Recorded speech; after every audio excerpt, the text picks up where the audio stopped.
SIR form জমা দেওয়াকে ঘিরে উত্তেজনা হাওড়া শ্যামপুর 1 নম্বর ব্লকে। সোমবার সকাল থেকেই ব্লকের ক্যাম্পগুলোতে বিশেষ লাইন পড়ে। বিকেল 4টে পেরিয়ে গেলেও লাইনে থাকা লোকজন কমেনি। লাইন দেওয়াকে কেন্দ্র করে উত্তেজনা ছড়ায়। অভিযোগ ওঠে বেলাইনে ফর্ম জমা নেওয়া হচ্ছে, যদিও পরে পুলিশের হস্তক্ষেপে পরিস্থিতি স্বাভাবিক হয়।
এই মুহূর্তে আমাদের সঙ্গে টেলিফোন লাইনে রয়েছে আমাদের প্রতিনিধি মনোজ চক্রবর্তী।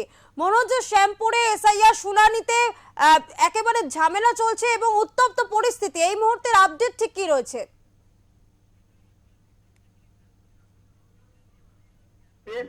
বহু মানুষ ভিড় করে শ্যামপুরে, প্রায় হাজার হাজার মানুষ এই এলাকা থেকে যাদের এসআইআর এ নাম ম্যাচ করেনি তারা শ্যামপুর 1 এবং 2 নম্বর ব্লকে জমায়েত হয়। শ্যামপুর 1 নম্বর ব্লকে সকাল 10টা থেকে বহু মানুষ লাইন দেয়, কিন্তু বিকেল 4টে সাড়ে 4টে পর্যন্ত কোনো লাইন না করায় এবং কি বলবো অধৈর্য হয়ে পড়ে এসআইআর এর নাম তোলার জন্য ভোটাররা, এবং যে ম্যাচিং হয়নি যারা তাদের বিশাল লাইন হয়। সেই লাইনে বাচ্চা থেকে বুড়ো সকলেই থাকে শিশুরাও, মায়েদের সঙ্গে শিশুরাও আছে।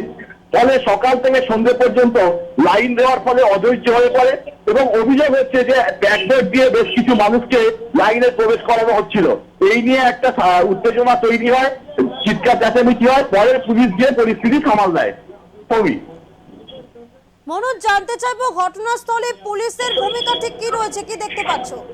ঘটনাস্থলে যেটা পুলিশ সঙ্গে সঙ্গে বিষয়টা টেক ওভার করে এবং সঙ্গে সঙ্গে পদক্ষেপ নেয় এবং উত্তেজিত মানুষকে সেখান থেকে সরিয়ে নেয়, পরে পরিস্থিতি সামাল দেওয়া যায়। এই ঘটনায় কি কাউকে গ্রেফতার করা হয়েছে? না না না, নির্দিষ্ট কোনো অভিযোগ না থাকে পুলিশ কাউকে গ্রেফতার করেনি, সেরকম কোনো পরিস্থিতি বড় কোনো অপ্রীতিকর ঘটনা ঘটেনি। ধন্যবাদ মনোজ। শ্যামপুরে এসআইআর শুনানি ঘিরে তুমুল উত্তেজনা।